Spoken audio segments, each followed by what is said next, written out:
The next topic which we are going to do today is our close packed structures. Close packed structures means that how closely can we pack the constituent particles. We assume that the constituent particles are spheres. So it's known as a close packing structures in which the constituent particles are placed in such a manner that they are lying closest to each other. The first one is your close packing in one dimension.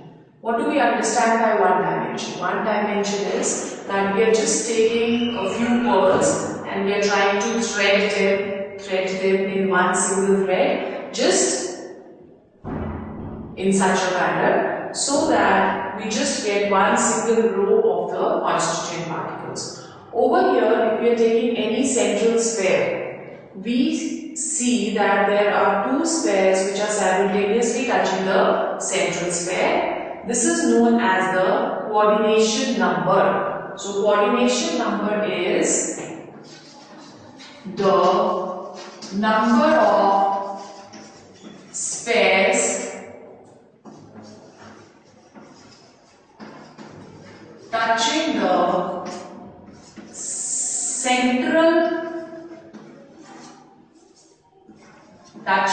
central sphere. Touching the central sphere in a close packed arrangement. So we can see that over here there are two spheres, first sphere and second sphere, which is touching the central sphere. So in one dimension the coordination number is going to be 2. Then second, what we can do is we can start placing another rows. For example, this was your first row in one dimension. We have placed another row on it, and then we have placed another row in it. So we are now doing close packing in 2 dimensions, just like laying down the balls on a billiard table, on a snooker table, or simply lying the balls on a table. So that is the arrangement is going to be in 2 dimensions. Now when we are doing the close packing in 2 dimensions, we can align the arrangement horizontally as well as vertically, such that the first layer, which is named as A, is equal to the second layer, is equal to the third layer. So this type of arrangement, that is known as AA kind of arrangement, in which the first layer is similar to the second, is similar to the third. If we are considering any one central sphere, we can see that there are 4 spheres which are simultaneously touching the central sphere, and this gives it a coordination number of 4. This gives it a coordination number of 4. If we join the center of the 4 spheres, we get a square. Therefore, this is known as square close packing arrangement. We can see that there are many empty spaces over here. Therefore, we say that it is not a very good method of packing, or the efficiency of packing over here is low, as more empty spaces can be seen. So this is termed as your packing efficiency, and the packing efficiency in this case, that is 52.4% only. Packing efficiency may be defined as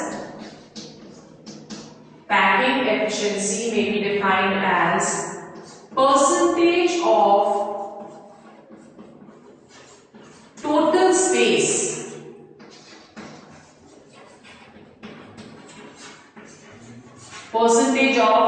space occupied by the constituent particles in a closed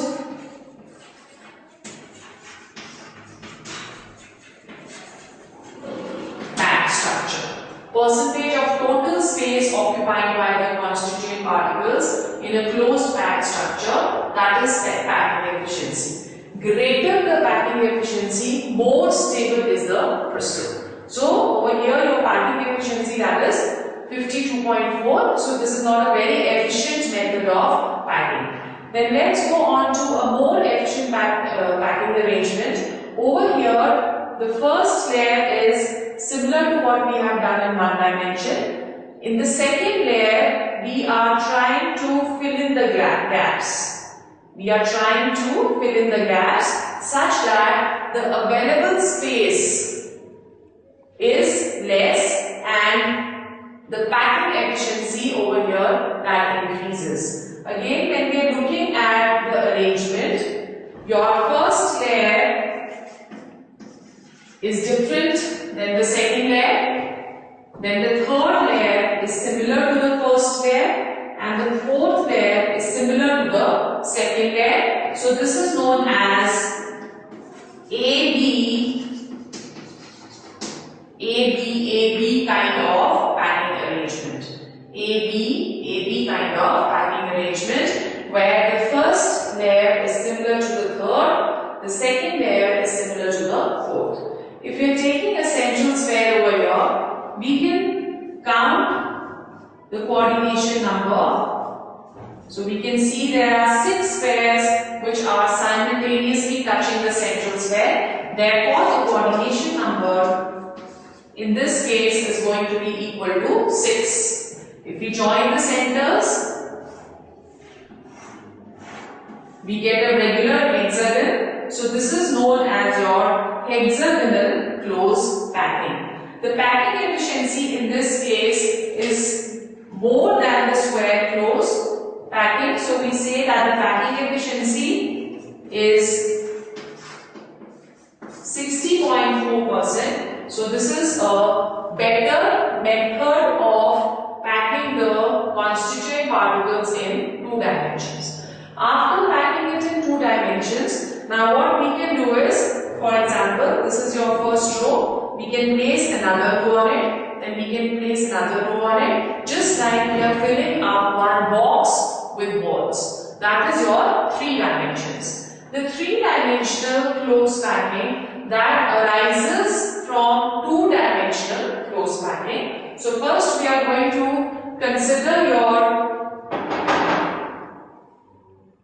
square close packing. When we are taking the square close packing, we are just putting one layer and then the second layer exactly on the top of the first layer, the third layer exactly on the top of the second layer, and so on. So we get this kind of an arrangement. You can see over here, this is your close packing in 2 dimension, the square which we have over here. Then we are trying to pack another one, the first layer, second layer on the top of it, third layer on the top of it, fourth layer on the top of it. So the arrangement over here, because your first layer is exactly equal to the second, is exactly equal to the third. So the arrangement over here, it is known as AA kind of arrangement. The arrangement is simple cubic. It is known as simple cubic arrangement. The coordination number in this case, that is going to be 8. The coordination number in 3 dimensions over here, if we are saying, it is going to be 8. Then the second type of arrangement is from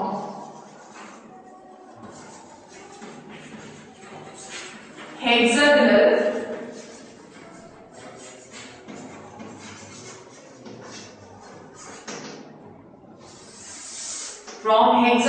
close packing. Now when we are looking at hexagonal close packing, we need to look at your hexagonal close packing over here in the 2 dimensions in a little detail, because we get 2 different arrangements from hexagonal close packing depending upon the type of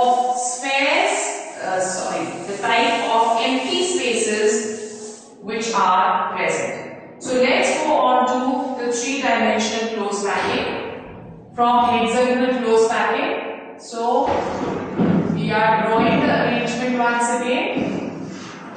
This is the first layer. This is the second layer in which we are trying to fill the spaces of your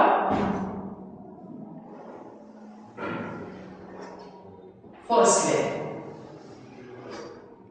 We are trying to fill the spaces of the first layer. So the first layer is different than the second layer. Then again the third layer, we are going to fill in the gaps of our second layer.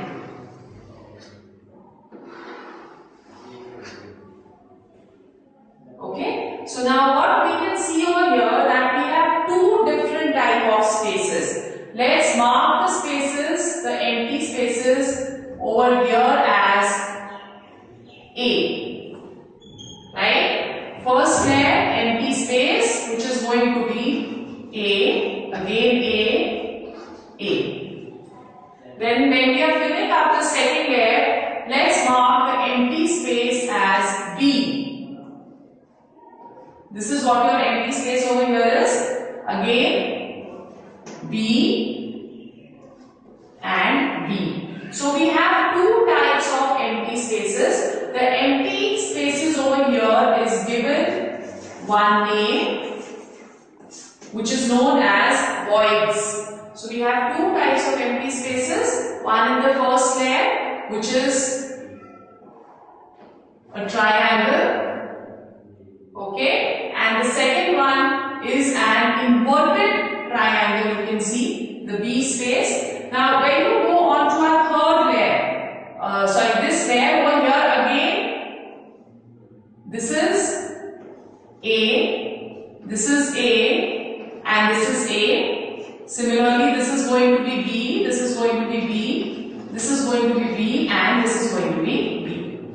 Right? Now when we try to put the second layer on this, we can either put the second layer on A or we can put the second layer on voids B. Both the voids cannot be simultaneously covered. So let's cover the voids B over here. So when we are covering the voids B,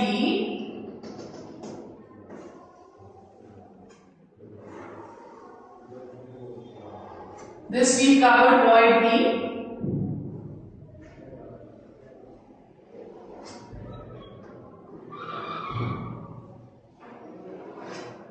This again we have covered your void B.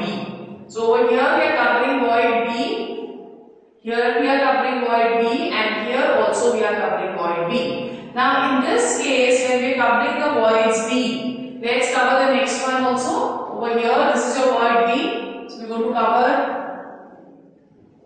the void B over here. Over here also we can cover the void B. So we are covering the void B. Now we are getting another kind of voids over here. Let's say you can see this void. Let's mark this void as C. We are going to mark this void as C. Now, when we are looking at another voids,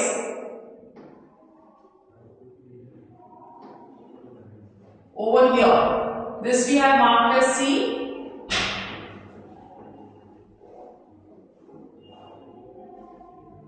There is another void which is formed by two inverted triangles. Let's mark this void as A. The C void, which is covered by four spheres, this is known as a tetrahedral void. Known as a tetrahedral void, and the void which is made up of two triangles, this is which we have marked A, this is known as an octahedral void. So we have two different types of voids, tetrahedral voids, which is formed by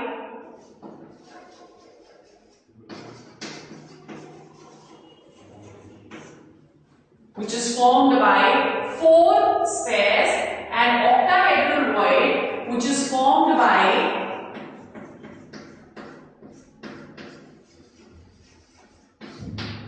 6 spheres. Now, when we are going to place the third layer, we either place it on tetrahedral void or we can place it on octahedral void. We cannot place it on both simultaneously. So, let's first cover our tetrahedral voids. Covering the first kind of arrangement which we are going to get over here is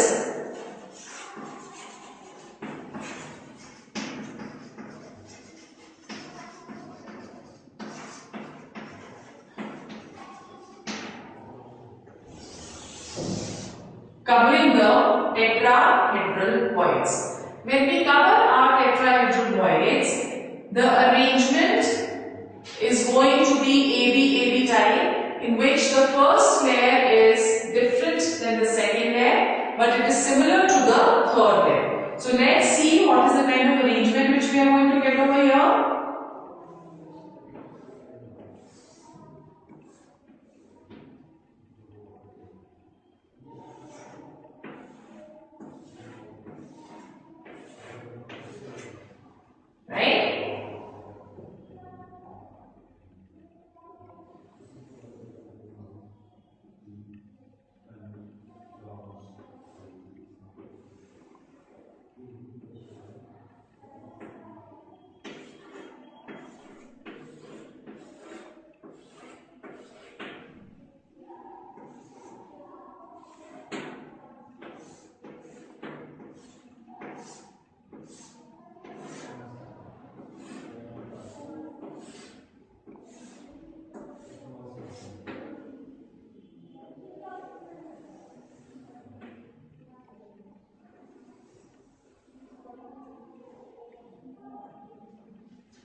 Okay, so today we go on to our next topic of solid state.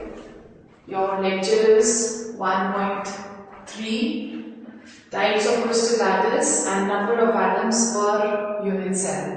We have already started that in cubic crystal we have 3 types of lattices. One, which is simple cubic, in which all the constant particles, they are arranged at the corners. Second, face-centered cubic, where the constant particles are present at the corners and at the center of each face, and body center, when they are present at the corner and at the center of the body. Now, when we are talking of simple cubic and we are saying that how many number of atoms are present per unit cell, just look at the figure which we have brought over here, that is the simple cubic. In case of any crystal lattice, we say that a unit cell that is surrounded by other unit cells, or it is one unit cell is shared by other unit cells in a crystal lattice. In case of simple cubic, your constituent particles are present at the corner. So we are looking at one corner over here. This corner is shared in 3 dimensions with 8 other corners. So in actual, how many constant particles is present over here? That will be equal to only 1/8 of each constituent particle will be present at the corner. If we are taking the diagram which we have already discussed,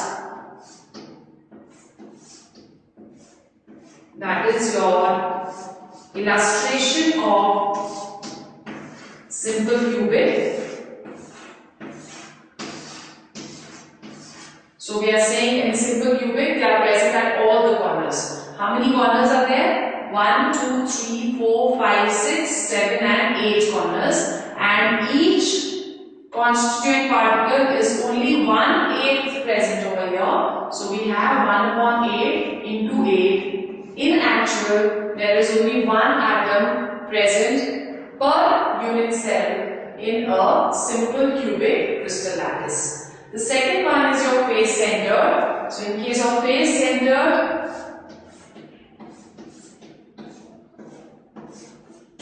let's take a recap. In face centered, we have all present at the corners plus at the center of each face. Center of each face. So when it is present at the center of each face, we are depicting over here the center of one of the faces. When it is present in the center of the face, we will see that half of this constituent particle can be seen in this unit cell and half of it can be seen in the other unit cell. So in one unit cell, if we are talking, only one half of the constituent particle will be present over here and half of the constituent particle will be present on the other side. So if we are looking at phases, there are 6 phases we have already spoken about. So we have 1/2 into total number of constituent particles at the phases. So that will be equal to 3. Plus we have at the corners. So 1/8 into 8, that is equal to 1. So in actual, only 4 constituent particles, they are present in a face centered cubic unit cell. Then body centered. Body centered way, all will be present at the corners. All are present at the corners plus 1 at the center of the body.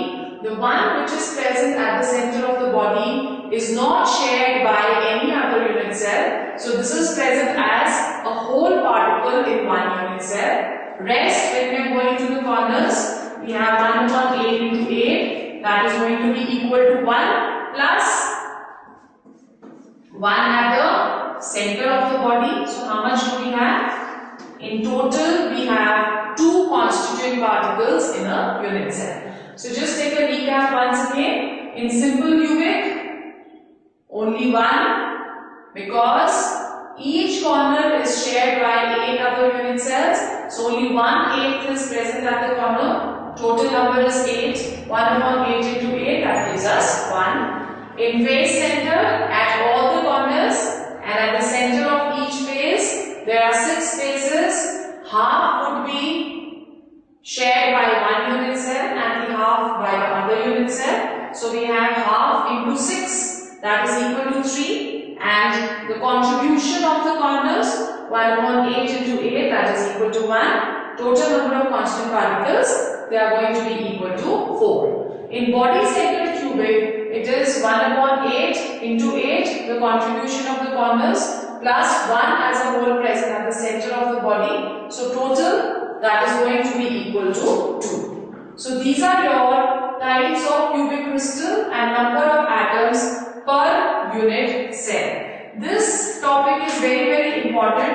Why? Because when we are going to do the numerical based questions on unit dimensions, we are going to use 1, 4 and 2 for simple cubic constituent particle, for face centered cubic constituent particles, and for body centered cubic constituent particles.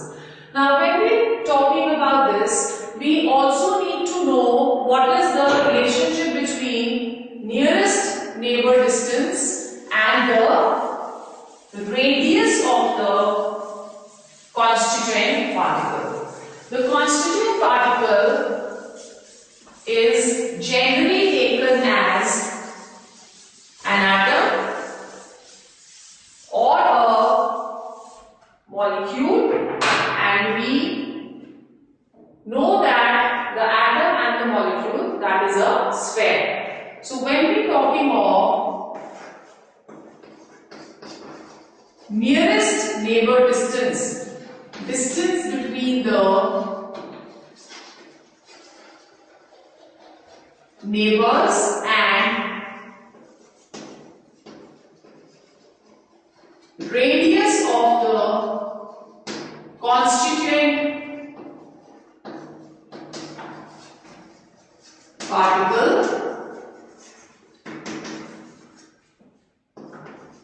in a cube. Right? Distance between the nearest neighbor and the radius of constituent particle in a cube. Whenever we are doing the arrangement, we say that in any kind of arrangement, the constituent particles, they are touching each other.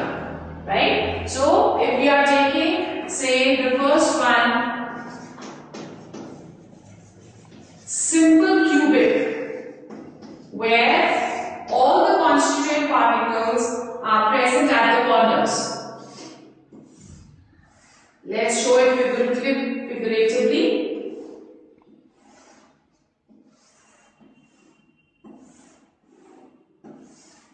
Over here. So what are we saying? That if we have one constituent particle over here, the other constituent particle is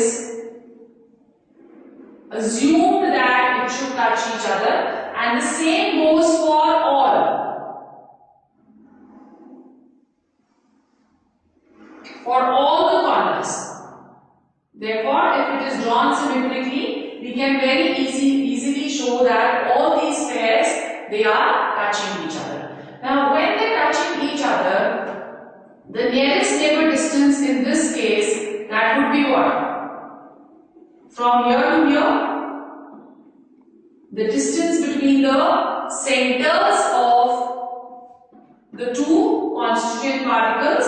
So this is your nearest neighbor distance D, right? Now when we are talking of a cube, in a cube, all the edges are same. So we say that the edge length of the cube, that is going to be A. And what is the edge length?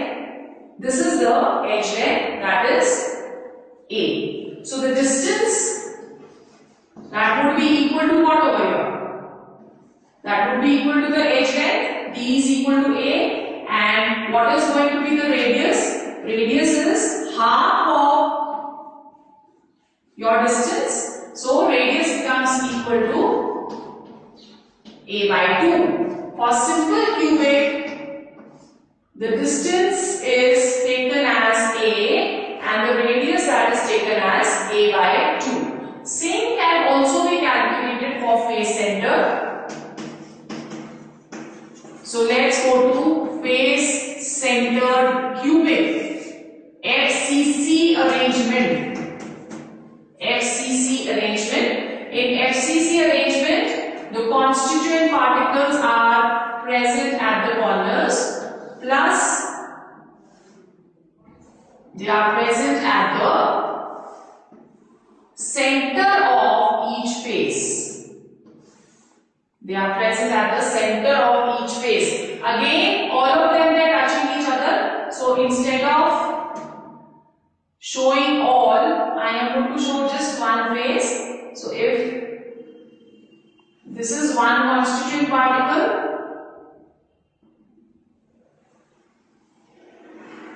this is the other constituent particle. So what are we assuming over here? That your face centered constituent particle, that is touching each other. Right? Now the edge length over here, that is this, and the nearest neighbor distance is going to be this. To calculate the nearest neighbor distance, we extrapolate this line to touch the corner of the cube. So if, let's say, we are pointing this as A, this as B, and this as C. So let's see in triangle ABC, according to the Pythagoras theorem, AC square is equal to AB square plus BC square. AB square is the edge length. Similarly, BC is also the edge length. So we are taking this as A square plus A square. which becomes equal to 2a square. So what is AC? AC will be equal to under root of 2 into a. Now AC is this entire, but we are interested in calculating the half of AC, which is our nearest neighbor distance. So distance is going to be equal to AC divided by 2. AC is your under root of 2 into a upon 2. 2 now can be written as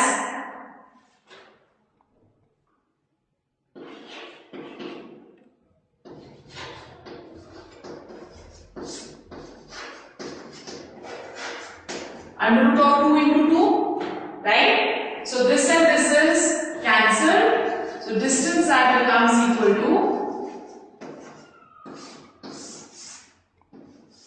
a by under root of 2. Again, the radius is going to be half of the, this is our radius. So radius is d by 2, or radius will become equal to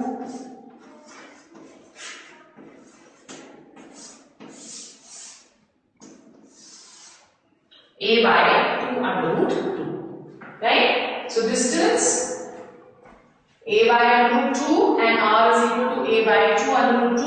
All these expressions are very important because we generally tend to get questions from this section in your boards as well as your competitions. Then the third one over here, that is our body centered cubic. The third type of cubic unit cell.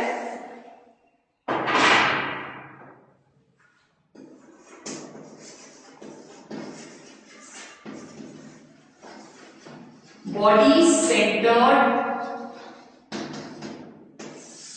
cubic. Body centered cubic,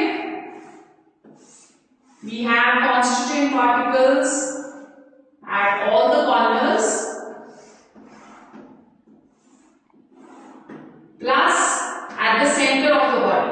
So if this is your center of the body, again we are assuming that they are touching each other.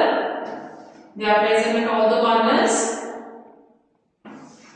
right? So your nearest neighbor distance over here, that is going to be this. So we are extrapolating it over here again to this point, and this we have already drawn. Let's say this is A, C, B, and the next point which we are going to take over here is D. Now consider triangle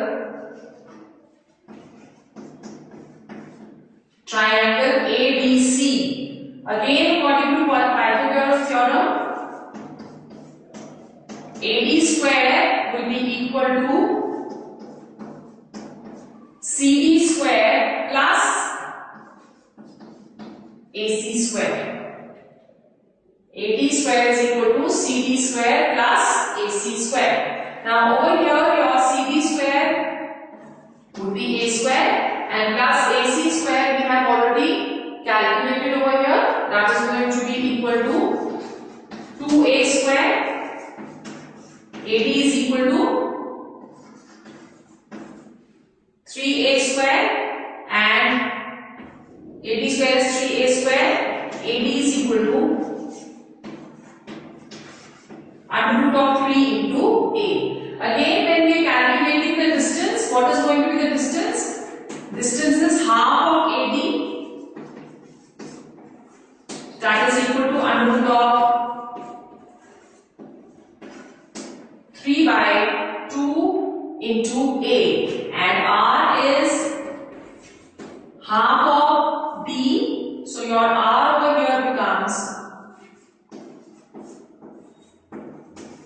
under root of 3 by 4 into A. So this is your body center, the expressions which we need to memorize. Distance, that is under root of 3 by 2 into A, and radius under root of 3 by 4 into A. Clear? So these are certain important expressions in order to do our numerical problems.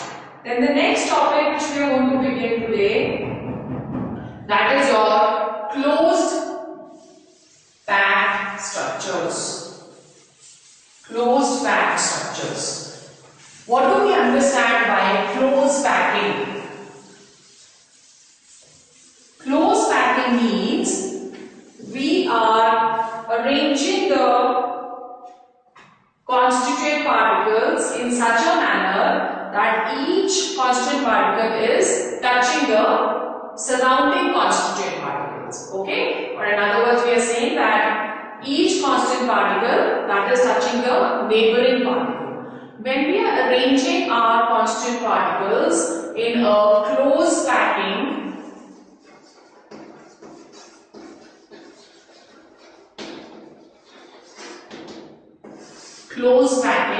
we can do so in the following manner. The first,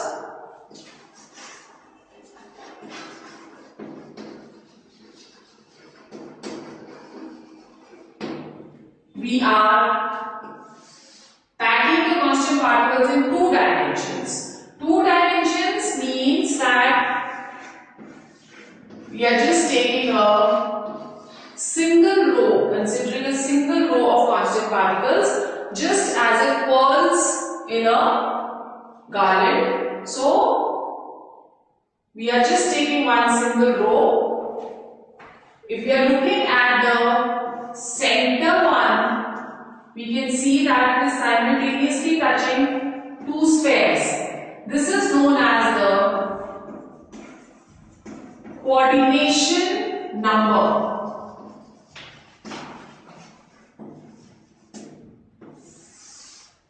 Coordination number. So what is a coordination number? That is the number of spheres touching the central sphere.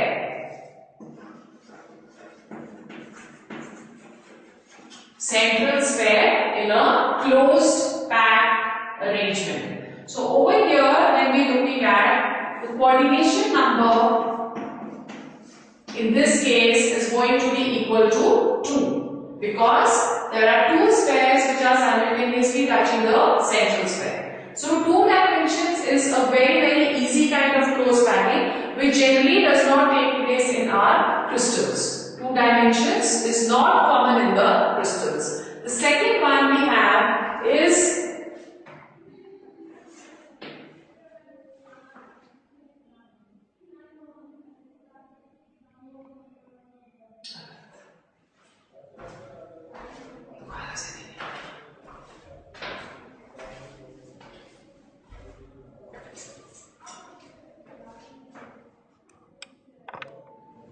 Alright, so what are we doing over here is that we are first going to cover the tetrahedral voids. The tetrahedral voids, they are formed by 4 spheres as already explained in this diagram. When we are covering the tetrahedral voids, the arrangement looks something like this, in which this tetrahedral void is covered by one hexagonal ring on the top and one hexagonal ring on the bottom. The arrangement that is known as A, B kind of arrangement, and therefore this arrangement, this is known as hexagonal close packed arrangement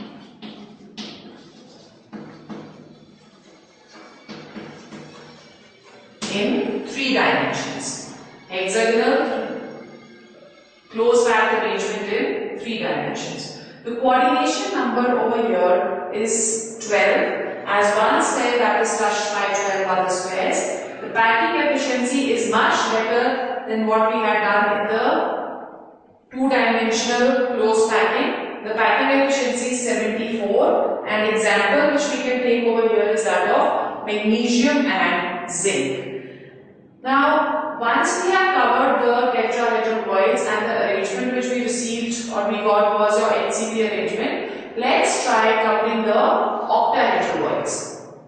when we are covering the octahedral voids, the arrangement seems to be something like this, in which we can see over here that your constituent particles are present at the corners, plus one is present at the center of each face. This packing is known as cubic close packing or CCP arrangement, which is equivalent to face centered cubic.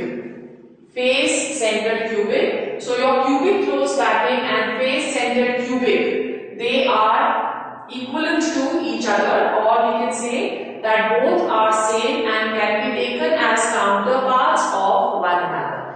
Now in this case, the arrangement, the first layer is different than the second layer and is different than the third layer. So the arrangement that is known as ABC kind of arrangement. The arrangement is known as ABC kind of arrangement. The coordination number in this case is going to be equal to 12, and the packing efficiency is as efficient as your LCP. The packing efficiency in this case, that is again equal to 74%.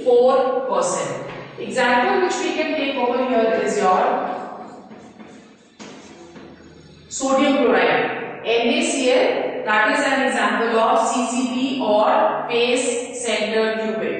When we are talking of metals, we can also take examples of metals like copper and silver. Copper and silver, they both follow this kind of arrangement. So what have we done in the lecture today? We have taken the close packed arrangement, and close packed arrangement, we are saying that we can arrange it in three manners. First is one dimensional, two dimensional and three dimensional. The first is three dimensional, that is formed from two dimensional, and two dimensional can be formed from one dimensional. In case of three-dimensional specifically, when we are talking of, we are getting two different types of spaces or voids. One which is formed of one single triangle, that is known as your tetrahedral void, and the other one which is formed of 6 spheres, that is known as your octahedral voids. So let's do a little in detail about both the tetrahedral voids and the octahedral voids.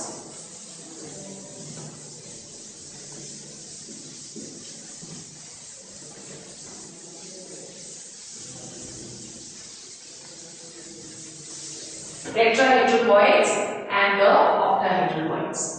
So what did we say? That voids are empty spaces which cannot be filled in your three-dimensional network, and we have two types of voids. The first void is tetrahedral void, which is formed of 4 spheres. So if this is your void in the first sphere, we are covering this void with the 4th sphere. So this forms your tetrahedral void.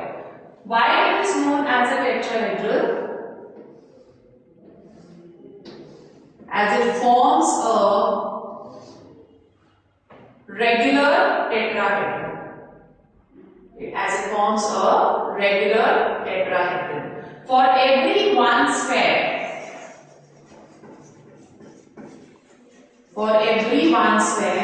there are 2 tetrahedral voids formed. For every one sphere, there are 2 tetrahedral voids formed. Then, when we are talking of octahedral spheres,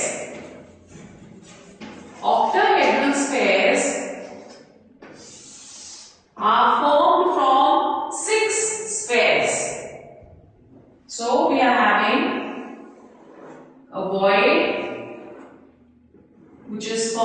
by 3 spheres. This is your void which is formed by 3 spheres. This will be covered by 3 other spheres on the upper layer. So the kind of void which we are going to get over here, that is your octahedral void, which is formed by 2 inverted triangles, which is formed by 2 inverted triangles. These are also known as tetrahedral sides and octahedral sides. Tetrahedral sides and octahedral sides. In this case, as you can see in 3 dimensions, it is going to form a regular octahedral. Therefore, it is known as octahedral void. For every one sphere,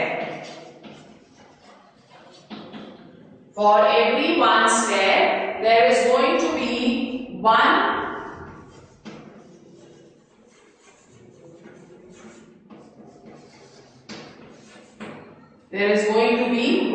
octahedral void. So if we have n number of spheres in a closed pattern, then for n number of spheres, the tetrahedral spheres, they are going to be 2n, and octahedral spheres are going to be n. So we can say that total voids for n sphere are going to be 2n plus n, that is 3n. So this was the third topic of our class 2. In the fourth topic, we are going to understand packing efficiency better than what we have done in our this topic.